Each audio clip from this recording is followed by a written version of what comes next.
Bien, como siempre estamos en el tercer bloque con Jorge Vassallo. ¿Cómo anda, Jorge? Muy bien, Cristian, un gusto saludarnos. De los padres de la plaza. De los padres de la plaza, en realidad vamos a hablar de la búsqueda, porque, es sencillo imaginar, pero al mismo tiempo dramático y complejo, un secuestro. El secuestro de un ser querido, el secuestro de un hijo, el secuestro de un padre, de una madre, la información que llega confusa, tardía, o ser testigo de que gente anda por los techos, policías, militares, gente de civil con armas largas, que se llevan a un ser querido o que lo hieren en el secuestro, y empieza la búsqueda. Y a eso nos vamos a referir esta noche, a la búsqueda, que es el calvario por el que pasaron miles de familias devastadas por el terrorismo de Estado en Córdoba y en Argentina, porque a los 30.000 desaparecidos debemos sumarles miles de sobrevivientes que han quedado afectados física o mentalmente, los exiliados, pero los padres que fueron a golpear todas las puertas posibles. ¿Cuántos fueron a presentar habeas corpus a la justicia sabiendo de antemano que la respuesta iba a ser no sabemos nada, no se puede, es imposible? Al arzobispado, a golpear la puerta, a preguntar por prima testa a los cuarteles, si hasta hubo padres que fueron y se animaron, a pesar de todo el riesgo que significaba ir a un campo de concentración como Campo de la Ribera.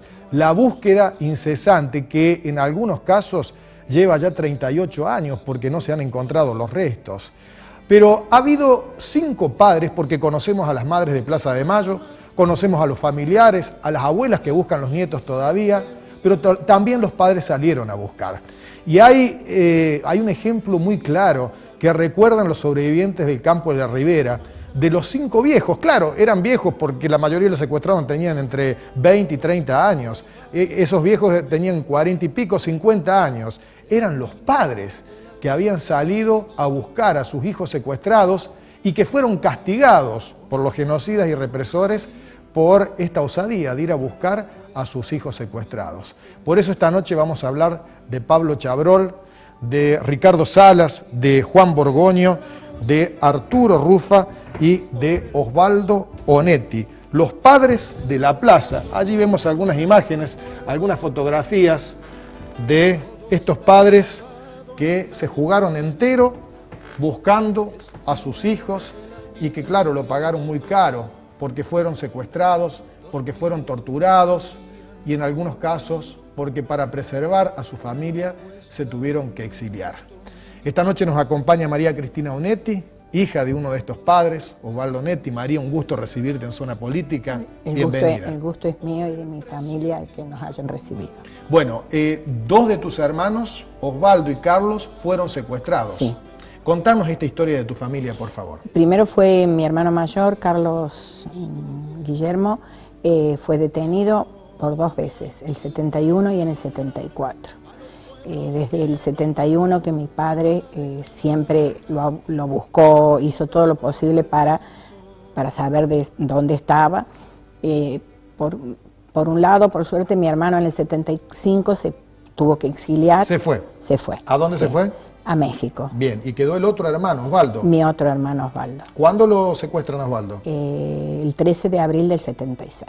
Bien, y allí empieza la búsqueda de Osvaldo. Ahí vuelve a empezar la búsqueda terrible de mi papá y mi mamá, pero sobre todo de mi papá, que lo buscaba por donde sea, trataba con otros padres, se empezaron a juntar, ir a la penitenciaría, a los cuarteles, a la policía, a todo lugar para buscarlos. Hay un episodio que quedó marcado en tu familia, sí, porque en aquel momento la UP1 de Barrio San Martín, esta cárcel que sigue funcionando, fue un campo de concentración. Sí.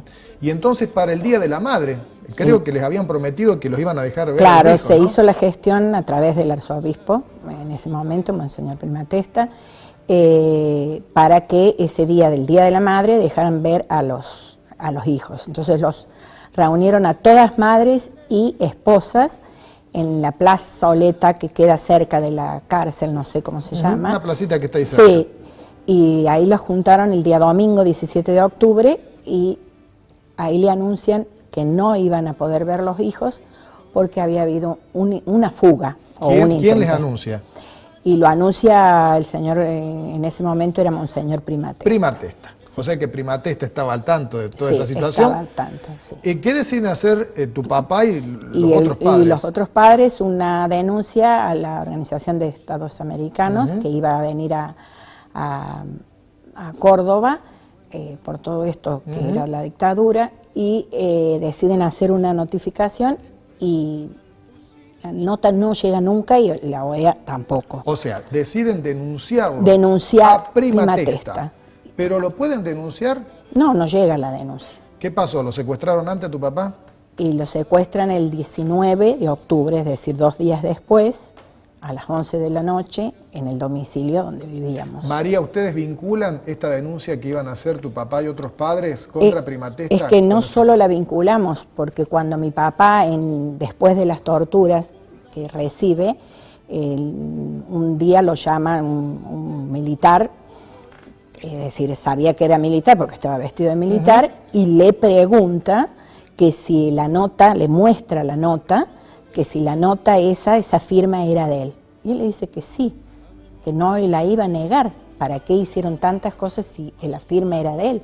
Él nunca la iba a negar a la firma, estaba firmado por él y por los otros padres. ¿A tu papá lo llevaron a Campo de la Ribera? Sí, él termina en Campo de la Ribera, pero lo llevaron a otro lugar que creemos que era la famosa vieja usina. Casa de hidráulica, ahí cerca del embudo. Exactamente.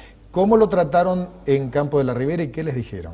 Bueno, en el Campo de la Ribera los torturaron muchísimo, estuvo mucho tiempo colgado, tenía hasta muchos años las marcas de las muñecas, y en los tobillos lo mordían, lo hacían morder, no por un animal, por un perro, no, sino por otra persona que mi papá no sabe quién era, si eran los mismos detenidos o alguien que tenían ahí para hacer ese tipo de tortura. Yo le cuento a la gente que todavía en Campo de la Ribera, que es un espacio de la memoria, hay algunos de esos ganchos donde colgaban a la gente. La imagen de tu papá, que obviamente cuando recupera la libertad, recupera la libertad con una amenaza y con una advertencia. Con una amenaza, ¿no? Les dicen a ellos, viejos, ¿no es cierto?, dejen de joder porque vamos por el resto de la familia, ya sabemos dónde están, así que o sea, se callen. En ese momento tu papá estaba secuestrado, sí. Tenía un hijo en México, otro hijo que estaba secuestrado, que él no sabía si estaba vivo o estaba muerto. Exactamente. Y estaban tu mamá, vos y tu hermano. La hermana más chica. Me imagino la desesperación de la familia ante este cuadro de situación. Sobre todo la desesperación de mi madre. Que fue también, golpeó todas las puertas habidas y por haber, y nunca le dijeron que nada, hasta que el 19 de noviembre, mi papá, así como lo llevaron en pijama, aparece tocando el timbre de la casa, que es cuando lo largan de uno de los camiones militares, los dejan con los otros padres. A finales de 1976. Claro, en noviembre del 76. Yo decía que, lo pongo entre comillas, tu papá tuvo suerte porque sus dos hijos lograron sobrevivir, pero el hijo de Arturo Rufa fue un basquetbolista que representó a Argentina en los Juegos Olímpicos de Londres, por ejemplo, Chabrol, todos padecieron porque todos tienen hijos desaparecidos, sí, exactamente. ¿No? ¿Tu papá se fue? Sí, también se exilió mi papá para protegernos a los que quedábamos. ¿Volvió en algún momento a Córdoba? Y mi papá recién volvió en el año 1986 y a los 9 meses falleció. Bueno, las secuelas para tu papá y para tu familia, ¿no?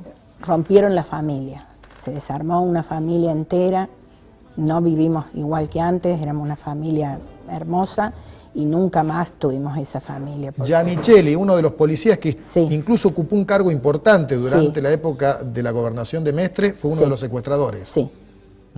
Eso sí, lo podés confirmar. Eso sí lo puedo confirmar. María, la última pregunta, porque han pasado 38 años y más tiempo, todavía 40 años si consideramos el Navarrazo también, donde ya operaba el Comando Libertadores de América. Exactamente. Y hay familias que están buscando a sus nietos, hay familias que están buscando a sus hijos desaparecidos. ¿La familia Onetti ha finalizado la búsqueda? Y la búsqueda de nuestra familia, no, pero la búsqueda de los otros compañeros, de los otros hijos, seguimos. Y también seguimos en la lucha por un nunca más.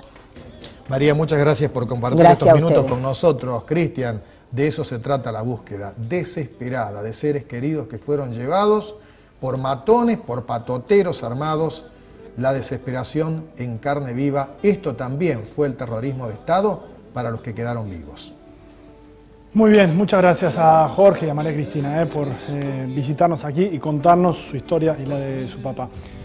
Nos vamos, se quedan ustedes ahora con Más Vale Tarde con Max de Lupi, después llega Tomás Méndez y la Crónica de Medianoche. Los esperamos el próximo lunes aquí con más Zona Política a las 10:30 de la noche. Que pasen bien, buenas noches.